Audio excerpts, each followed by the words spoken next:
When you have fulfilled your swadharma, you go into the vanaprastha stage. Now, anciently that meant that you actually did go out into the forest, and you became, of all things, it's called a shramana in Sanskrit. S-R-A-M-A-N-A. And it is thought that that is the word shaman.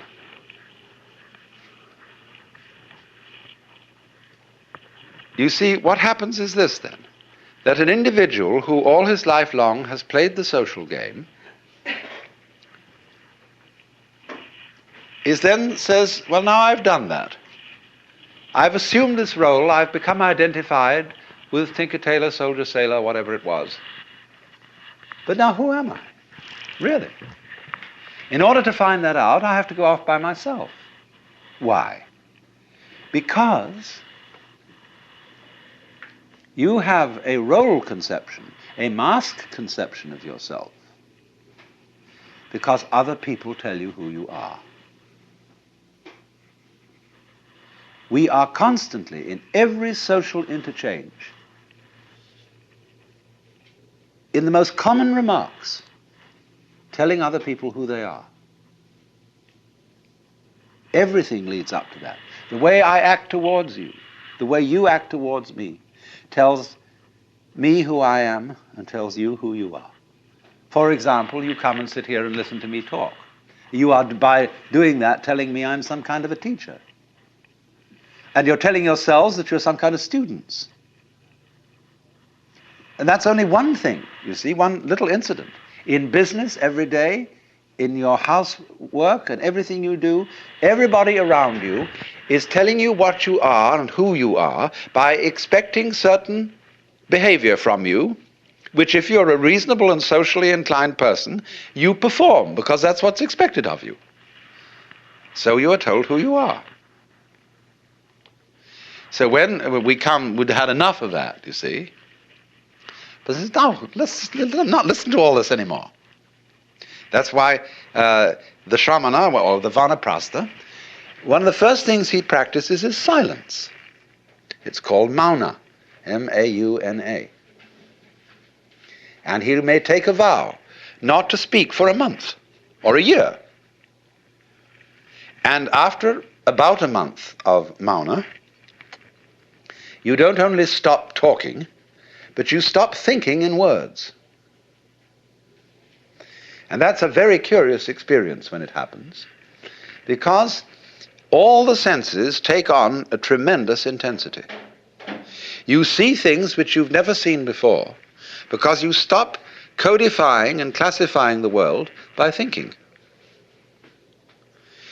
Sunsets appear incredibly more vivid, and flowers are enchanting. The whole world comes alive to the Mauni. The only danger is this: the Mauni has to be careful, because he loses all moral discrimination. In other words, if the Mauni gets involved in a riot, he joins the riot, because that's just the way things are going, you see. And so he has to be careful. And that's why, in this state of vanaprastha, the new man in the game will seek out a guru, a teacher, who has been through the whole discipline of yoga, or whatever it is, that is practiced by a vanaprastha, and will help him out and see that he doesn't get into trouble. That's why a guru, when he accepts a student, is always said to become responsible for that individual's karma. Karma, you know, means activity, and also the results of activity. So you see what's happened. This man who goes into the vanaprastha stage of life takes off every sign that would identify him as someone. He does away with his name. He does away with the usual clothes he would wear and puts on usually a yellow or some kind of a robe, or he may more often than that be really naked, and may have a loincloth or not even that.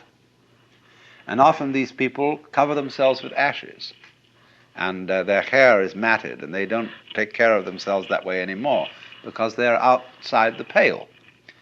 You see, they are outcasts, but they are upper outcasts. Below them are the lower outcasts, known as today the Harijan, the name that Gandhi gave them, the untouchables. And the untouchables were the aboriginal peoples of India. When the Aryan invasion occurred, at a rather vague date, but shortly after 2000 BC, the Aryans formed these castes, and the people who were originally in the land, like the Indians here, were considered to be outcasts. They were beyond the pale.